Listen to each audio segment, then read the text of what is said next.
Welcome to this week's episode of the Path Less Chosen, the podcast showing you the careers that you don't teach you about in school. My name's Sol, And I'm Jamie.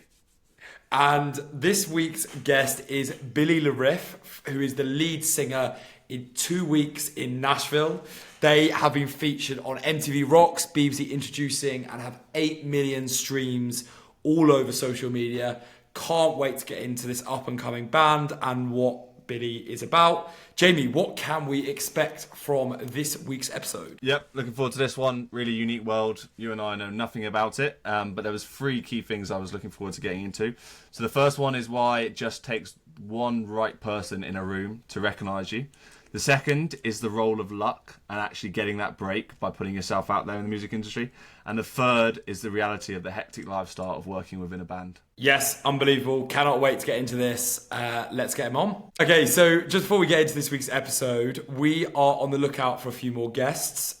We are just interested to see if any of our listeners know anyone who could be interesting and is on a path less chosen. So if you do know anyone who might want to be a guest on this podcast and would be happy to chat to us, it is only a 30-minute chat and it is a great inspiration and education for people who want to learn about paths less chosen. So on that note, we will get back into Billy, the amazing guest.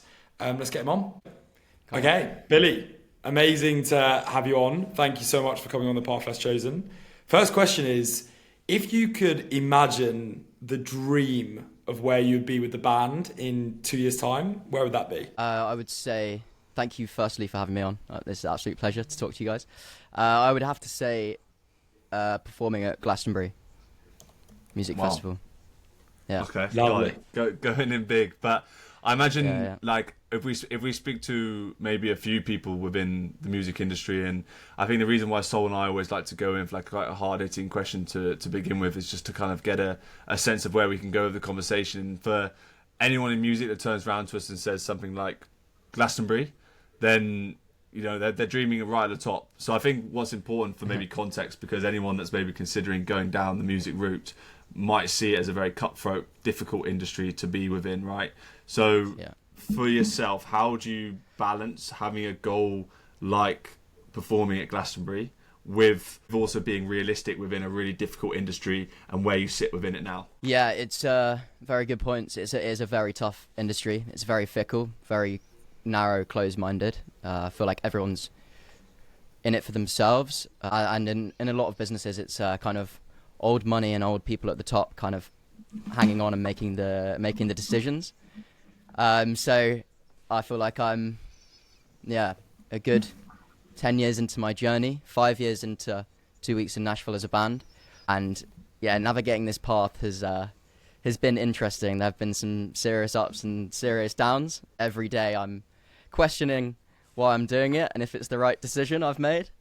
But we power on through, and slowly but surely, I'm confident that we can get there as a band. And just in the last couple of years, had some really nice moments and some really nice growth that have kind of ticked off some checklists, and we're on the right track, I think.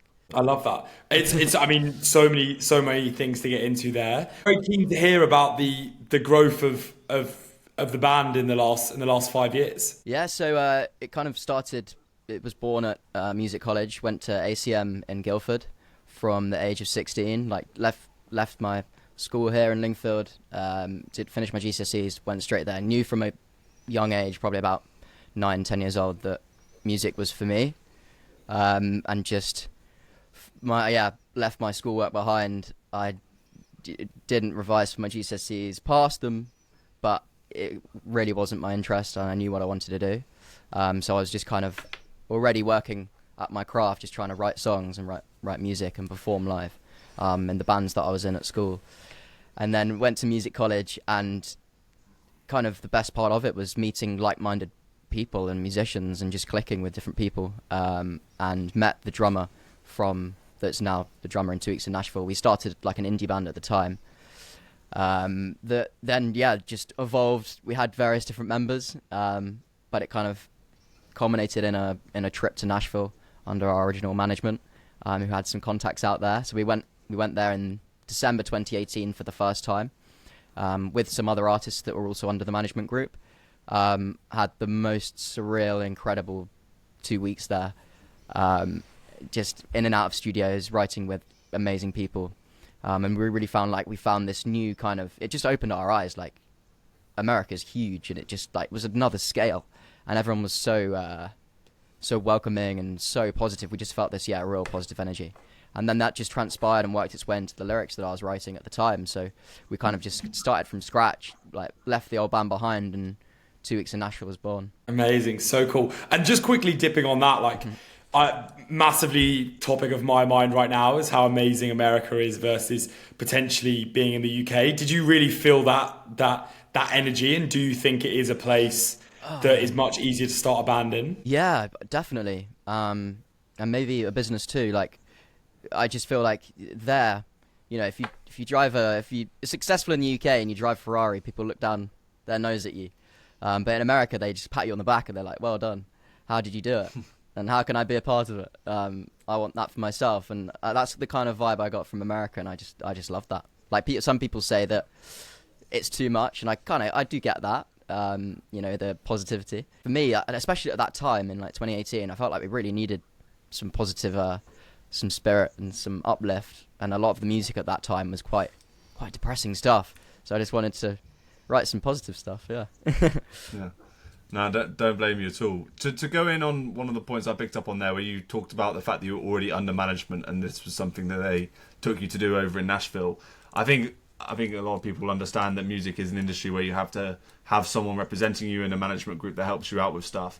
And it's also an industry that, as someone who doesn't really have a clue about it, I hear a lot of people talking about you getting a lucky break and things like that. Would you consider, firstly, that chance in Nashville, that be your first break maybe, that kind of made you and set you guys off on the trajectory? And then also talk to us a little bit about how you had that management group and how other people in a similar position to you might go about getting that and getting opportunities like going to Nashville.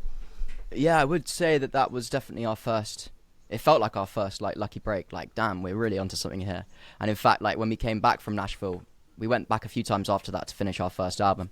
And the guitarist at the time, I love him, we're still great friends, but he took me aside and he was like, "Mate, this has got too serious for me. I didn't think..." And I met him at music college as well, actually. And he was like, "I didn't think it was going to be this serious." And I'm like, "Mate, we're on our third Nashville trip now. What are you saying? You didn't think this was... obviously it's serious." We're not doing this for fun. We are, but, having a good time. But, we mean business. So he left the band and we had to find someone else. But, yeah, it was definitely our first break. It was... there's luck definitely happens, but you create your own luck. And we had worked hard gigging and working on our music in the previous band, and it took interest of this management duo. And I think I met one of them on a songwriting camp in London. And yeah, it just they then took us on. They loved the sound and the performance live, so they took us under their wing, and had some friends in Nashville and Nashville was at that time, now it's just and it has been since then, the place to go to for music. And it's associated with country music, of course, but it's just everything now. It's a melting pot for everyone. We were working with producers that had moved there from LA, that were sick of the fast-paced, fast money LA, and wanted some more chilled Nashville time with, just people that weren't just on to the next thing. They wanted to nurture and work with artists. So, yeah, we really felt that. Amazing. Yeah, I imagine I can see why that will obviously be seen as your first break. And what you said there, which I think is a point that we get from a few guests, and I think really resonates with a lot of people, is that you make your own luck. And I definitely totally agree with you, particularly when you're going down different paths that are relying a lot on making your own luck. But I want to go more specifically into detail in how that applies in the music industry. How does someone listening to this that wants to make the music, how do they go about putting themselves in the right places and making their own luck to get a break like that? Yeah, you just don't give up. You got to keep pushing on regardless of what's going on. And yeah, you just hope that someone somewhere will hear something and trigger something, and you'll be... It could be, playing the same bar and there's no one there, and then it just takes that one person in the crowd to be there and be the right person for you. And it's nice in a band to have. It's hard. It must be hard as a solo artist, especially when you have to pay to have your band to perform live. and you're kind of in it for yourself. But when you've got kind of like-minded people around you that are your friends as well, you're kind of all in the same boat, all rowing together. It really helps. Yeah, you just got to keep pushing and just get yourself out there, get yourself heard. Yeah, love that. Yeah. I think such an important message. And actually, we spoke quite early on in the podcast with someone who was going themselves as a solo artist. So really interesting that you kind of make that comparison there. And was one of the topics I wanted to get into is, what is it like actually being within that band situation? Does it mean that you guys can leverage each other? And how does the whole dynamic work? Is there like a hierarchy? Give us a bit of an insight into how that's like as a lifestyle. Yeah, it's been a crazy 5 years. We've all been living together at the studio for 5 years until as of a few weeks ago. Our guitarist Mark went back to France, and Ian, the drummer, moved to London, which needed to happen. It kind of run its course, and we need to kind of spread our wings and do our own things. And we'll just get back together for rehearsals and the shows and things, and for writing. But it's been great. Like, we all have our own strengths, and we kind of know how to know when to kind of poke the bear with each other and wind each other up, and then know when to kind of step back and like, okay, I've taken it too far here. We're very, very comfortable with each other now and know the boundaries, and try to apply that in the music sense as well. I would say that the others would agree that I kind of lead the band and make the decisions, but yeah, we all speak very openly about everything, and it's a very, very open books. Yeah. And how important is that to be successful? I guess it goes without saying that you've all got to get along, right? But you hear all of these stories of like the big top bands where they end up splitting, etc. What is it that kind of causes that? And for someone going down this path, maybe with a band of their own, what would like maybe your words of warning be about maybe the biggest stresses and biggest difficulties that you're coming across when you're working as a band rather than just for yourself? Yeah, good question. Just to know if there's a bad apple, it will spoil the whole bunch. So we've had a few members that have come and gone, and they just, they've been great in moments and great in short bursts, but actually the bigger picture, what is it? Like, a hole is better than an arsehole, right? As Toto Wolff said. Love that. Unbelievable. That's the title of our pod right there. I was not expecting that, and it also took me a few seconds to work out what you meant.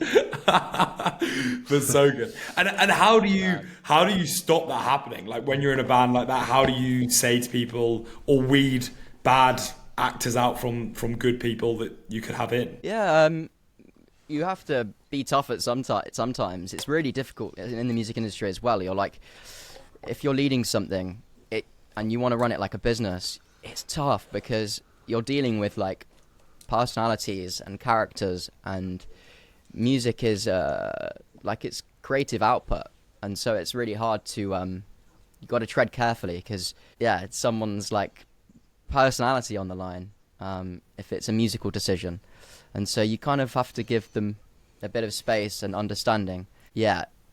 Definitely giving people a lot of chances, but like the people that like the ex-band members have then, since stepping out of the band, have completely realised that was the wrong path for me, and they're now very successful doing their other things. So it's like, it's just been the right decision. It's been, I suppose, lucky in that sense, but these things come up, these like crossroads, and a decision needs to be taken. Otherwise, it's going to ruin it for the rest of the group. Yeah.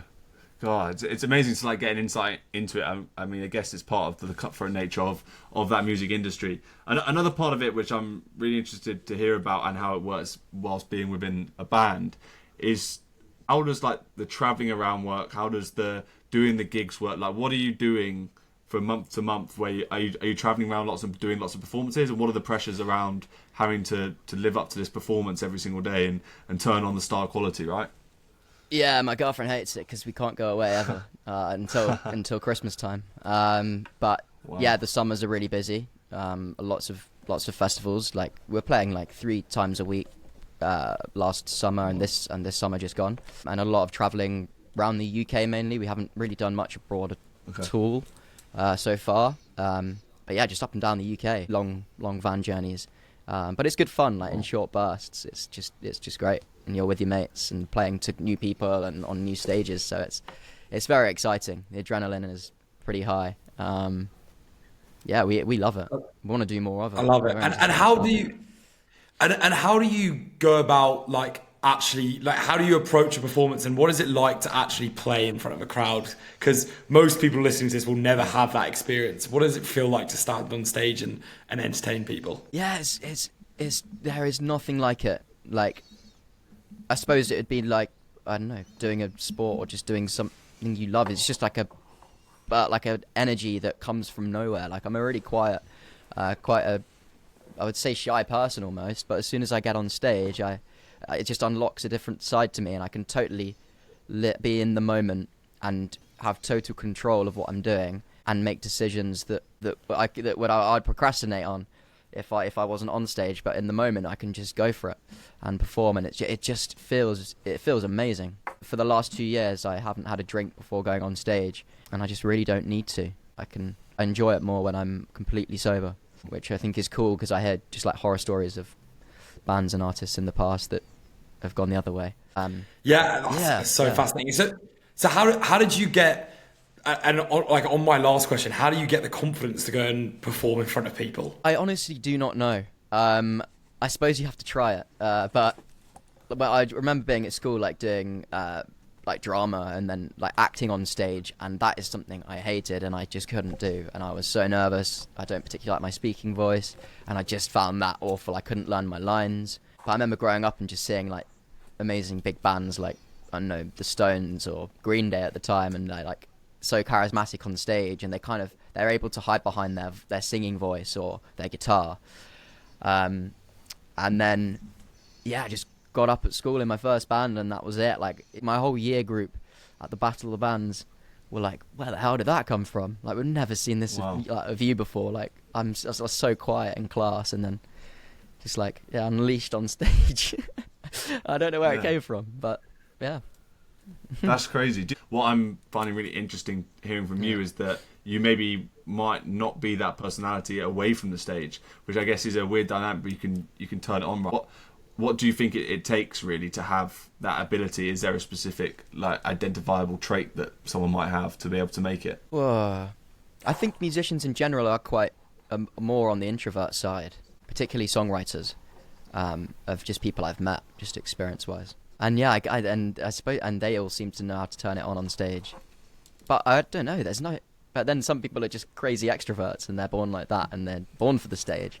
I honestly don't know. Like, my sister is like an aspiring actor, and she's all guns blazing the whole time. Yeah. She's not an introvert. So I don't know. It's different.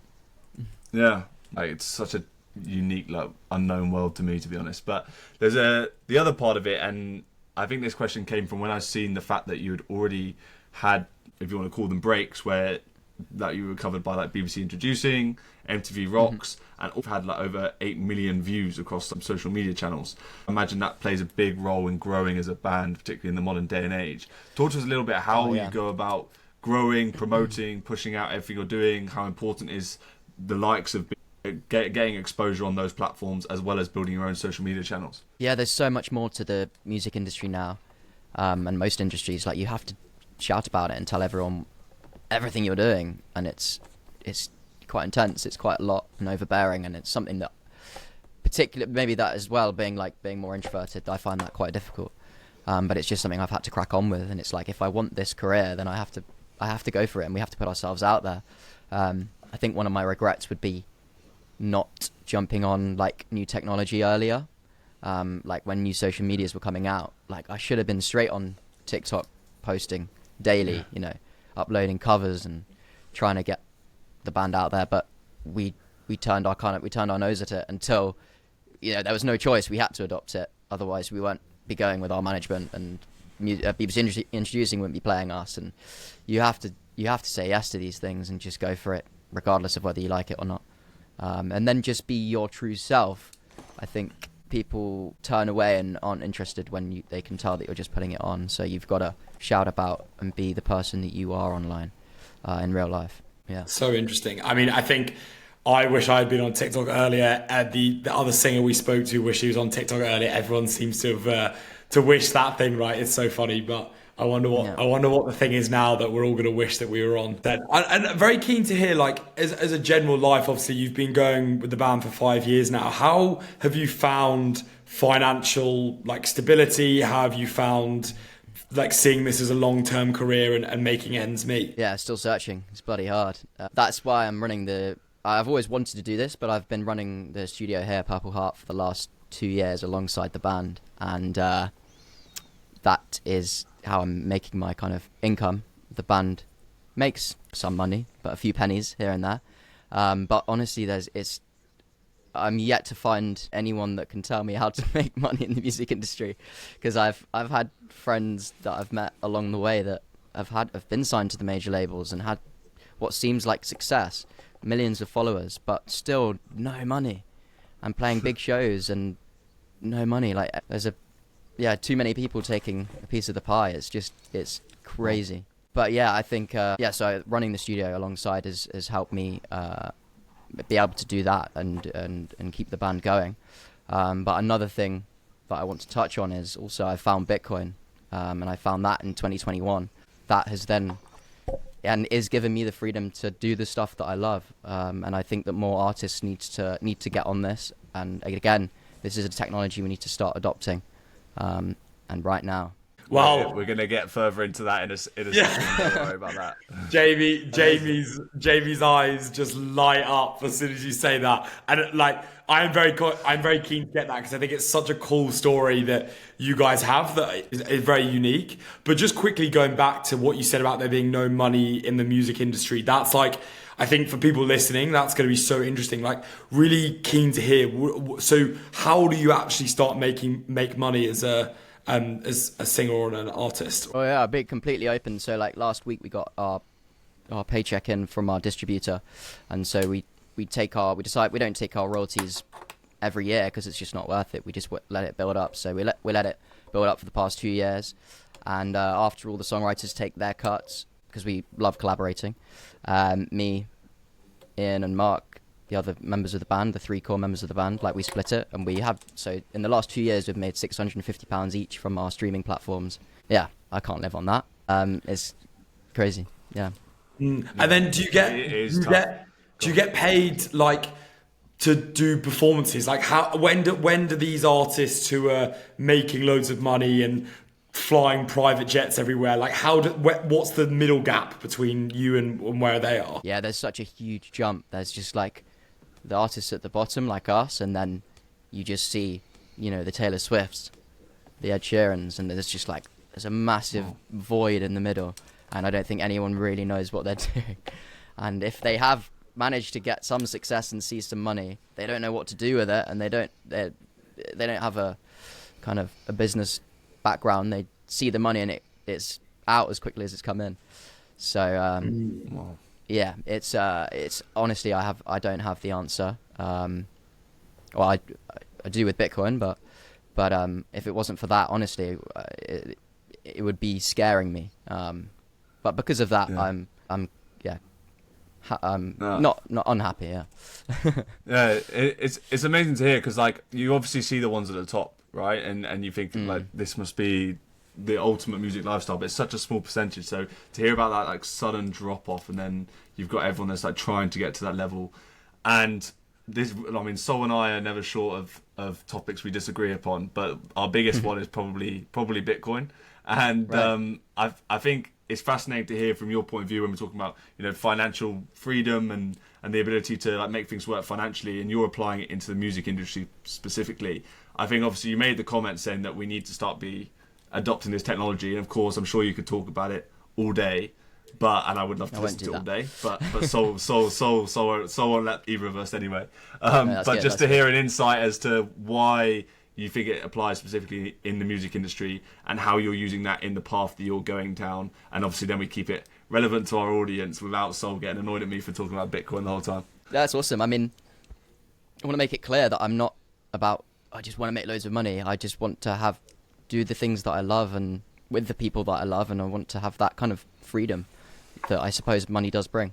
That ability to do what you want when you want to. And for me, my passion and love is music. So if it can enable me to do that, then that is brilliant. And I think more people can use it in that respect. And I think the way that it's going to help the music industry is it's an amazing kind of payment transaction mechanism. The first ever that's had a hard cap and that's not controlled by an organization, completely decentralized. It's the most powerful computer network in the world, and there are no third parties, no intermediaries getting in the way. So, and it's all about value for value. So if I provide value for you with my music, then you can reward me with some sats, some Bitcoin. You can zap me, and that's hard money, and it's real money, and it's not messed around with by the people above. And I think that is what it's going to bring to the music industry. I'm sick of so many people trying to take a piece of the pie. Wouldn't it be amazing if which is starting, there's a company called Wavelake, which are amazing, which are a Bitcoin streaming platform. We've made more from them in half a year than we've made in like all time from our streaming on other platforms, and it's always going up in value as well. So for the payment for any money we've made over the last year from gigs, from streaming, I've put straight into our Bitcoin treasury, and that's appreciating over time, 160% in the last year. So you're hearing that, Sol? Yeah, well, it's fascinating. And to be clear, I definitely don't disagree with I find it's a very interesting topic. It's a very interesting topic, and I think if it enables you to do what you want to do, then I'm so for that. And I love hearing about it. And I also think what to me is most inspiring is to hear you going and thinking outside the box to empower you doing what you love. So that's really cool, mate. And good to hear. And just like nicely wrapping up there, what is the plan for the band in the next 5-10 years? Where do you see yourself being? How are you going to continue to grow? Yeah, we're just trying to level up every year, work with like-minded people that we love working with, stay independent, not interested in any labels and major labels. It's essentially a bank loan that you have to repay anyway. So as long as we can keep doing it ourselves, we're happy. Just literally, we've been applying for festivals like mad. So we're just hoping that we can get on some good shows next year. Hopefully some supports, like a support tour for us would be a real kind of step forward, because you're enhancing your fan base. You're playing, if you're supporting an artist that's of a similar sound, you're picking up their fans and working with them. We're obviously hoping for the best. We won a Glastonbury competition last year, which is why I said Glastonbury, because we got so close, but we haven't played Glastonbury yet. But we played their after party last summer, which was just incredible. So we want to go back and play the official festival. Yeah, that'd be nice. Now that leads us very nicely back to your first question, right? When you answered that you just wanted to perform at Glastonbury. So I love that. So just before Sol obviously wrap us up, but to go into our final question, if you would go back to the time where I guess you were in the musical college and writing your songs, what is one thing from that point forward that you would have done the same, one thing you would have done differently, and one thing you'd tell yourself to have motivated yourself? One thing I've done the same is the people that I chose to connect with and write with, and writing. I was writing non-stop. I was too young to go out, because I was 16 at the time. I couldn't go out clubbing like the rest of my peers. So I was just in a flat in Guildford with my mate writing songs every night, literally all hours, and staying late after college, like booking. You could just book rehearsal spaces. It was an awesome place to be. And yeah, we are just writing. So that's something I wouldn't change. Yep. Something I would change. I'd have bought Bitcoin back then. Good answer. And what was one thing you tell yourself to motivate yourself? That it's going to be absolutely fine. You're going to be, there's nothing to worry about. Just go for it. Don't hold back. Just keep cracking on. Just keep working hard. I love it. I think that's an amazing end. Like, I think it's so it's actually amazing and so refreshing to speak to someone who's just having fun and doing what they want to do, versus people who constantly complain about the life they're living but have, all the financial stability in the world. It's, as always, so refreshing to have conversations like this, and particularly great to hear to hear your grand plans alongside it as well. So thanks very much for coming on, Billy, and we appreciate your time, and we're wishing the band all success and look forward to seeing you on the Pyramid stage in a few years' time for sure. Yeah. Thank you so much, guys. I've really enjoyed it. Really appreciate it. Thank you. Perfect. Yeah, I really enjoyed that episode with Billy. Definitely another world that you and I know nothing about, but really interesting to hear about how he's going about it and the lifestyle and how the kind of future looks for someone who's in a really cutthroat industry. I think I had a few takeaways. The first one I wanted to go for is, yes, it's obviously very applicable to what he's doing in the music industry, but I thought it was something that would resonate with a lot of people going down a path less chosen, which was, I think the exact quote was, say yes regardless on whether you like it or not. And I think that's such an important thing, because there's a lot of times where maybe there's been stuff that's been put across my desk where I thought, I'm not really going to enjoy doing this, but you can kind of see there's a bit of a light at the end of the tunnel. And he was he said this in referring to the likes of TikTok. He said they turned their nose up at TikTok originally. He thought, yeah, we're probably not going to like this. This isn't something that suits us. And yet he then decided eventually to go for it because he was too late and had missed the boat by that point. And that was something that he said, maybe he would do differently, because ultimately that would have created a big difference in where they are now. And I think that overriding message of just saying yes to things when you're getting started, just taking every opportunity, you never know where it might lead, is really important. So I like that a lot.